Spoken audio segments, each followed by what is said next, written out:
Good morning second year के बच्चों। बहुत दिनों के बाद क्या आपका सेकेंड ईयर क्लास शुरू हो रहा है।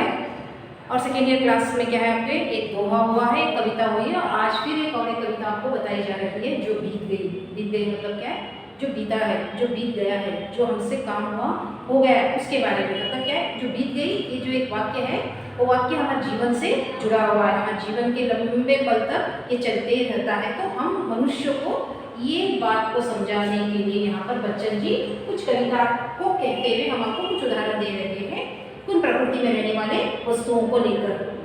तो प्रस्तुत कविता तुम्हारी जो बीत गई है, और जो बीत गई कविता के कवि कौन है? हरिवंश राय बच्चन जी है। हरिवंश राय बच्चन जी का नाम आप सभी को अच्छी तरह से मालूम है और बहुत ही प्रसिद्ध है और बहुत ही नाम है इनका। तो ये कवि जगत में इनका नाम बहुत है। तो जिनका जन्म सन 1907 में हुआ है मुंबई। इनका जन्म क्या है? 1907 इलाहाबाद के एक छोटे से गांव में, बाबूपट्टी नामक एक गांव है। और ये नाम तुम लोग अच्छी तरह से ध्यान में रखना है। बाबूपट्टी नाम 1 मार्क्स के क्वेश्चन आंसर के अंदर हमेशा आता है, और ये नाम अच्छी तरह से ध्यान में रखना। बाबूपट्टी नाम प्रैक्टिस करना है आपको। इलाहाबाद के एक छोटे से गांव में बाबूपट्टी नामक एक गांव है, उस गांव में इनका जन्म हुआ है। और इनका निधन 18 जनवरी 1903 में मुंबई में हुआ है। ये बहुत ही माने हुए कवि है। कौन? हरिवंश राय बच्चन जी। इन्होंने बहुत सारे ऐसे कविताएं लिखे, मधुशाला, मधुबाला, मधुहार, और ये क्या है, इनके बहुत सारे ऐसे कविता हैं जो जीवन में हम लोगों को प्रेरित करते हैं, हमको प्रेरणा देती है, हम आपको सीख देते हैं इनकी कविताएं पढ़ने से, जो अच्छी तरह से इस भाषा को जानते हैं। कविताएं आपको आसानी से समझ में, और प्रस्तुत जो कविता है ये कविता बहुत ही आसानी से समझ में आती है आपको। और इस कविता में दो वस्तुओं को लेकर यहाँ पर हम लोगों मतलब आज के लोगों के लिए बहुत ही आवश्यक है इन बातों को समझने के लिए, क्योंकि अभी परिस्थिति जो चल रहा है बहुत ही नाजुक चल रहा है। इस परिस्थिति के अंदर हमें किस तरह से रहना है, किस तरह से अपने आप को तैयार करना है, ये तैयार करने के लिए आवश्यक क्या है, सबसे महत्वपूर्ण गुण कौन सा है, क्या वो करना चाहिए, इन भाव को इस कविता के द्वारा हम आपको समझाते हैं। तो प्रस्तुत कविता है जो बीत गई। जो बीत गई का मतलब जो चला गया है, जो चला गया है उसके बारे में यहाँ पर कविताएं दर्शाते हैं। छोटा सा परिचय इस कविता को लेकर, और कविता का परिचय कहते कहते थोड़ा सा आपको परिचय देकर फिर अगली कुछ एक सूचना देनी है, उस सूचना को भी आप ध्यान से सुनिए। तो देखिए प्रस्तुत कविता, पहले परिचय फिर से पढ़ूंगी यहाँ पर मैं। हरिवंश राय बच्चन जी का जन्म 1907 को इलाहाबाद से सटे प्रतापगढ़ जिले के छोटे से गांव बाबूपट्टी नामक में हुआ है। और ये अपने कवि समय में बहुत ही माने हुए कवि है। और उनके पिता का नाम क्या है? प्रताप नारायण श्रीवास्तव, तथा माता का नाम सरस्वती देवी था। तो उनकी माता का नाम क्या है? सरस्वती देवी। उन्होंने प्रयाग विश्वविद्यालय से अंग्रेजी में एमए और कैम्ब्रिज विश्वविद्यालय से अंग्रेजी साहित्य की विख्यात कवि डब्ल्यू.बी. ईट्स की कविताओं में परिचय देकर, शोध कर सर्च कर के डॉक्टर की पदवी प्राप्त किए। तो उनको डॉक्टर हरिवंश राय बच्चन से भी संबोधित कर सकते हैं। तो इन्होंने उनकी डिग्री कहते हैं डॉक्टरी पूर्ण की, एक शोध करे कविता के भाग में, उस समय उस दौर में क्या उन्होंने कविताओं के शोध कर वहाँ पर अपना एक मुकाम हासिल कर लेते हैं। प्रस्तुत कविता में हरिवंश राय ने मनुष्य को अप्रिय बातें भूलकर जीवन में आगे बढ़ने के लिए प्रोत्साहन करते हैं, एनकरेज करते हैं कि इंसान को क्या अप्रिय बातें कोई बातें अच्छी लगती है, कोई बातें अच्छी नहीं लगती। तो जो अच्छी नहीं लगती उसके तरफ हमें ध्यान किसी हाल में भी नहीं देना है।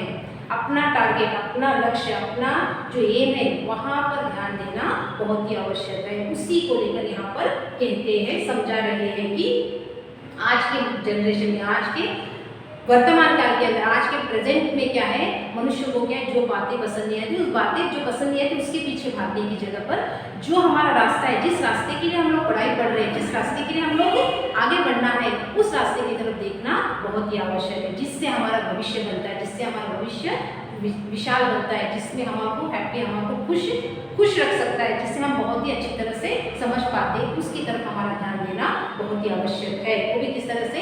पॉजिटिव मतलब क्या है, विचार, नकारात्मक विचार नहीं, सकारात्मक विचारों से हमें आगे बढ़ना है।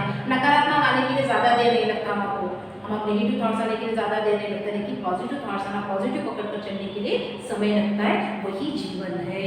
यहाँ पर कहते हैं मनुष्य तो बड़ा कहते हैं जीवन और मृत्यु की सांसारिक जीवन का शाश्वत और परम सत्य है।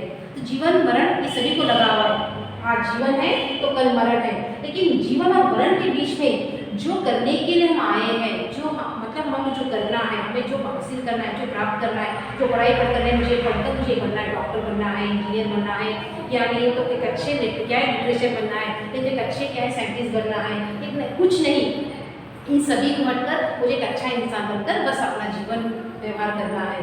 तो ये भी बहुत ही कठिन है। तो ऐसे जो हमारे एम है, इसको हमारे इसके तरफ ध्यान देना ही हमारा काम है। ये कब बनता है? जब हम लोग बेकार की चीज़ों पर ध्यान न देकर अच्छी चीज़ों की तरफ जब ध्यान देंगे तभी होता है, तब उससे पहले कभी नहीं। तो इसीलिए कहते हैं कि नकारात्मक को छोड़कर सकारात्मक को पकड़ना, नेगेटिव को छोड़ना, पॉजिटिव लेना, यही यहाँ पर कहा गया है। जो चीज़ समाप्त हो गई है उस पर निरंतर शोकाकुल होना व्यर्थ है। जो चीज़ समाप्त हो गई, कुछ करना चाह रहे थे, अचानक तो बिगड़ गया, बस खत्म, बिगड़ गया है ना, बिगड़ जाने दीजिए। बिगड़ गया तो उसकी तरफ अरे बिगड़ कैसा गया, किस तरह से बिगड़ा, मैं अच्छाई करने की कोशिश की, अच्छाई करने के लिए मैं प्रयत्न कर रही थी, लेकिन वो नहीं हुआ। अब उसी को लेकर बैठना नहीं, फिर से कोशिश करना, फिर से क्या करना है, फिर से कोशिश करना, फिर उसी चीज़ को फिर से करने का प्रयत्न करना। तो ये बार बार होता है, ये बार बार जो कोशिश है वो कोशिश ही हमारी हार नहीं होनी चाहिए। अगर कोशिश हमारी हार गई तो हम कभी आगे नहीं बढ़ेंगे। यही ये भाव ये कविता के अंदर बताया जा रहा है। जो बीत गया, जो बिगड़ गया तो बिगड़ जाने दीजिए, उसे छोड़ दीजिए, फिर से अच्छी तरह से विचार कर अच्छी तरह से ध्यान देकर अच्छी तरह से आराम से सोच कर फिर से उसी काम को दोहराने का प्रयत्न कीजिए, तब जाकर आपका काम पूरा होगा। नहीं बिगड़ गया, किस तरह से बिगड़ गया, उसी बात को लेकर दोहराते नहीं बैठना चाहिए। ये चक्र में हमेशा घूमते नहीं रहना चाहिए। इसको क्या है, क्यों नहीं मैं फिर से दूसरा करूँगी बोलकर ऐसा कर बाहर निकलने का प्रयत्न करना, न कि उसी के अंदर हमें बैठना है। इस तरह से यहाँ पर बच्चन जी कहते हैं, जो चीज़ समाप्त हो गई है उस पर निरंतर शोकाकुल नहीं करना चाहिए। प्रकृति भी मनुष्य को यही पाठ सिखाती है। प्रकृति नेचर हमें क्या सिखाता है? जैसे नेचर यहाँ पर हम आपको उदाहरण देते हैं, स्वयं अपने आप को दर्शाते हुए, स्वयं अपने आप को आपको बताते हुए उदाहरण देते हैं कि आम का सीजन आने के बाद, आम का सीजन साल के 12 महीने रहता है कि नहीं रहता है, कितना 4 महीना, 4 महीने में हम लोग कितने महीने देखते हैं उसको, 2 या 2.5 महीना देखते हैं, ज़्यादा नहीं देखते। कंटिन्यू 4 महीने देखते हैं क्या? बिल्कुल नहीं। 2 या 2 महीने के अंदर आम का सीजन भी समाप्त हो जाता है। नहीं मैं आम का सीजन पूरा साल के 12 महीने देखना चाहती है, ऐसा नहीं होता, क्योंकि उसका समय वहीं तक ही लिखा हुआ रहता है, उसका प्रकृति वहीं पर ही रहता, फिर उसकी जगह पर दूसरे फल आना शुरू हो जाते हैं। ये प्रकृति का नियम ही है। एक छूट गया तो उसे छोड़ दीजिए, दूसरा करने का प्रयत्न कीजिए, नहीं उसी पर अड़े रहना गलत है। न तुम्हारे को ये पूरा हो जाता है, न आने वाला जो तुम्हारे पास आने वाला है वह भी नहीं आता है।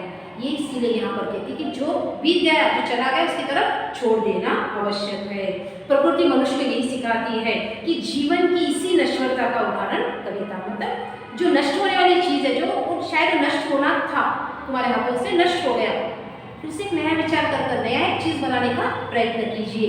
जो नष्ट हो उसकी तरफ अपना समय व्यक्त कर अपना जीवन बर्बाद मत कीजिए बोलकर कहते हैं। आकाश उदाहरण देते, एक आकाश का उदाहरण दिया जाता है प्रकृति के अंदर। आकाश के उदाहरण के द्वारा क्या कहते हैं?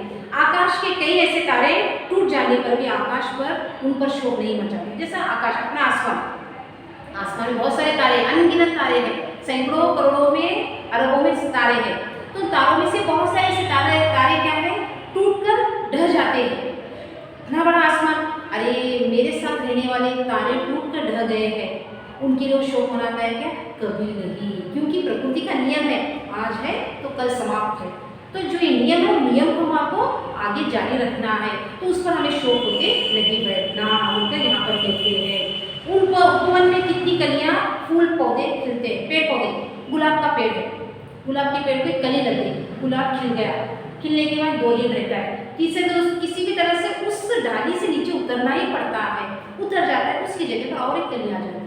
ये नियम है प्रकृति का। तो मनुष्य का भी उसी तरह से, कि मनुष्य भी उसी तरह से आज वो कुछ काम करने की कोशिश कर रहा है, कुछ प्रयत्न किया, वो प्रयत्न में अगर असफल हुआ तो निराश होने की आवश्यकता नहीं, फिर आशावादी बनकर फिर से कोशिश कीजिए, लेकिन अपनी कोशिश, अपना श्रम कभी नहीं छोड़ना चाहिए। यही मनुष्य का जीवन है, यही मनुष्य का नियम है। मनुष्य का प्रथम नियम क्या है? आशावादी प्राणी बनना, आशा रहना, इच्छा वाला इंसान, इच्छा रखने वाले इंसान ही, आशावादी प्राणी ही आगे निकलते हैं। जो इच्छा रहित रहते, इच्छा नहीं है, बस रहना है, जीना है, ऐसा अपने जीवन में वैसे इंसान कुछ भी नहीं कर सकते। जो इंसान अपने आप कुछ बनाने का ठान लेते वो हमेशा आगे बढ़ते ही जाते हैं। तो यहाँ पर कहा गया है। इस तरह से आपकी कविता आरंभ होती है। अब इस कविता को फिर आगे आपको कल मैं सुनाऊंगी आगे बाकी कविता।